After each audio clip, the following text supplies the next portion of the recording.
तो चलिए अब मैं प्रश्नावली 11.1 के तीसरे नंबर क्वेश्चन को हल करता हूँ।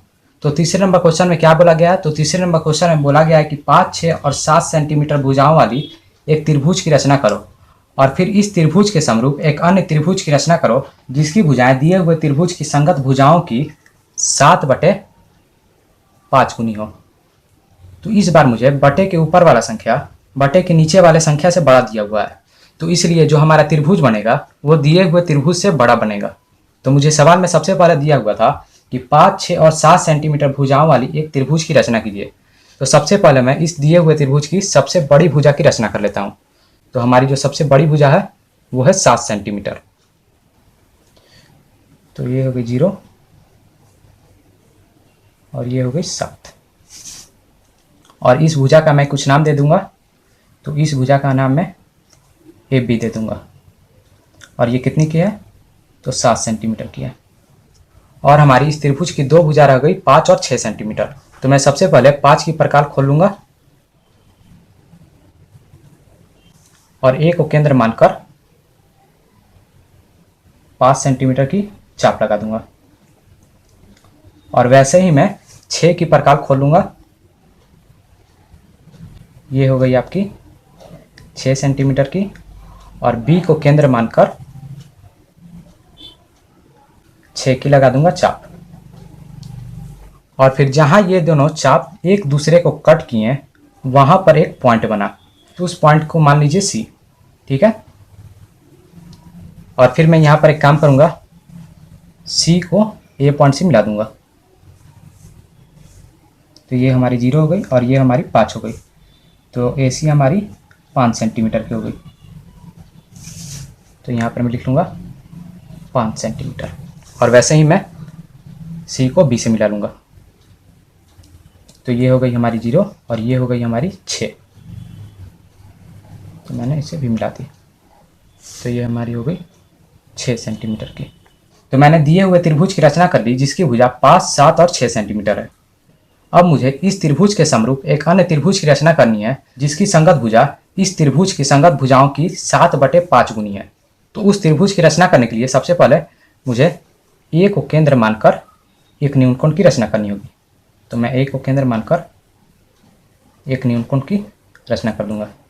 तो मैंने सिंपल से यहाँ पर केवल इस रेखा को झुकाकर बिना मापे न्यूनकोण की रचना कर ली है।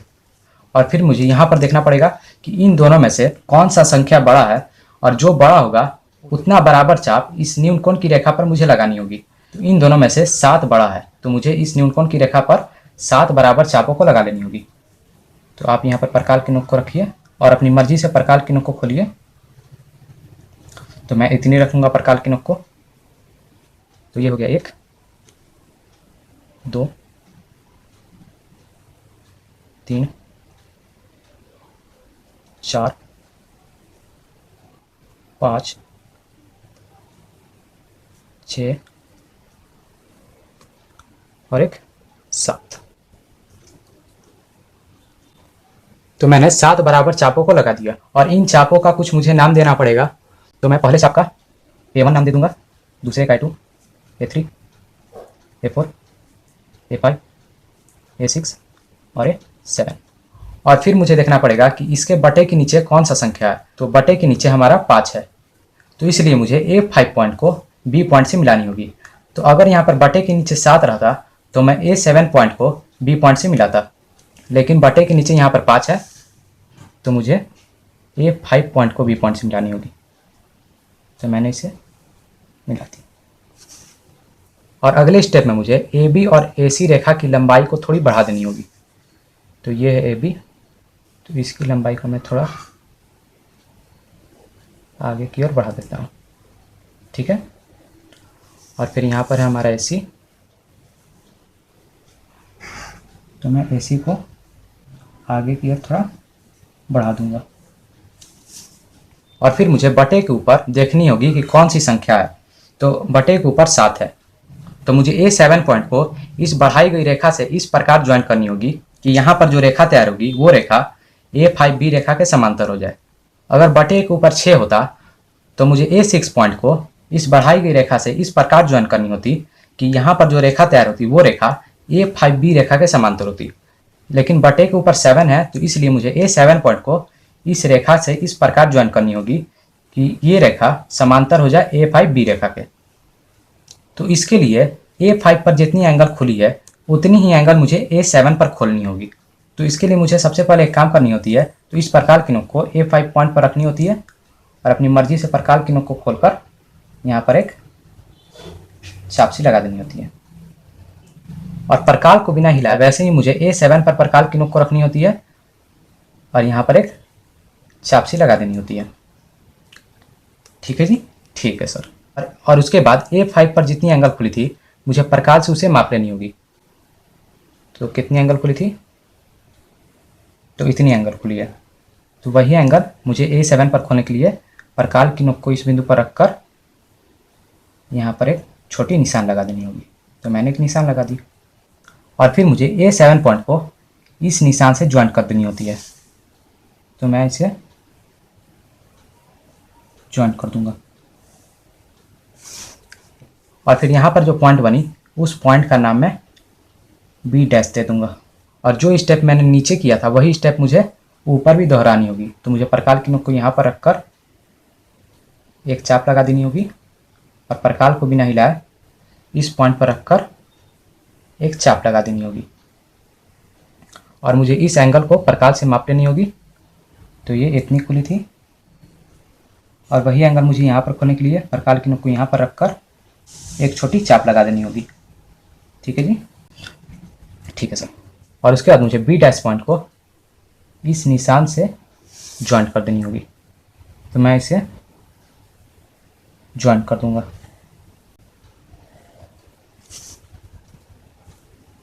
और फिर यहाँ पर जो पॉइंट बनी है उस पॉइंट का नाम मैं C डैश दे दूंगा। तो इसी प्रकार से मैंने जो त्रिभुज प्रश्न में मांगी गई थी उस त्रिभुज की रचना कर ली। वो त्रिभुज है A, B डैश और C डैश। और यहाँ पर आप देख सकते हैं कि ये जो त्रिभुज है इस त्रिभुज से बड़ा बना है क्योंकि ऊपर वाला संख्या नीचे वाले संख्या से बड़ा है। तो अब हमारा इसमें केवल एक लास्ट काम बचा है कि मैंने जो जो इसमें रचनाओं को किया है उसको रचना के चरण में लिख लेना है। तो आइए उसे भी लिख ले रहे हैं। तो यहाँ पर मैं लिख दूंगा रचना। सबसे पहले मैंने रचना में क्या किया सर, तो सर सबसे पहले मैंने एक AB रेखा 7 सेंटीमीटर खींची। तो यहाँ पर मैं लिख दूंगा एक AB रेखा 7 सेंटीमीटर खींची। और दूसरे में मैंने क्या किया सर, तो दूसरे में सर मैंने A को केंद्र मानकर एक रेखा AC 5 सेंटीमीटर खींची और B को केंद्र मानकर एक रेखा BC 6 सेंटीमीटर खींची। तो यहाँ पर मैं लिख दूंगा A को केंद्र मानकर एक रेखा AC 5 सेंटीमीटर खींची और B को केंद्र मानकर एक रेखा BC 6 सेंटीमीटर खींची। और तीसरे में मैंने क्या किया सर, तो तीसरे में सर मैंने A को केंद्र मानकर एक न्यूनकोण की रचना की। तो यहाँ पर मैं लिख दूंगा A को केंद्र मानकर एक न्यूनकोण की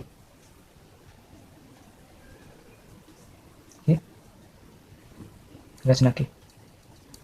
और चौथे में मैंने क्या किया सर, तो सर चौथे में मैंने इस न्यूनकोण की रेखा को 7 बराबर भागों में बांट दिया। तो यहाँ पर मैं लिख दूंगा कि न्यूनकोण की रेखा को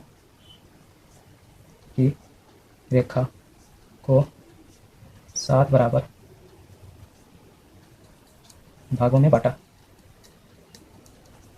और पांचवें में मैंने क्या किया सर, तो पांचवें में मैंने सर A5 को B से मिलाया। तो यहाँ पर मैं लिख दूंगा A5 को B से मिलाया। और छठे में मैंने क्या किया सर, तो छठे में सर मैंने A7 को B डैश से इस प्रकार मिलाया कि A7 B डैश समांतर हो जाए A5 B रेखा के। तो यहाँ पर मैं लिख दूंगा A7 को B डैश से इस प्रकार मिलाया ताकि A7 B डैश समांतर हो जाए A5 B के। और सातवें में मैंने क्या किया सर, तो सर सातवें में मैंने B डैश को सी डैश से इस प्रकार मिलाया कि बी डैश सी डैश समांतर हो जाए बी सी रेखा के। तो यहाँ पर मैं लिख दूंगा बी डैश को सी डैश से इस प्रकार मिलाया कि बी डैश सी डैश समांतर हो जाए बी सी के। तो यहाँ पर मैंने सभी रचनाओं को लिख दिया। तो इसी प्रकार से प्रश्नावली 11.1 का प्रश्न नंबर 3 हल होता है।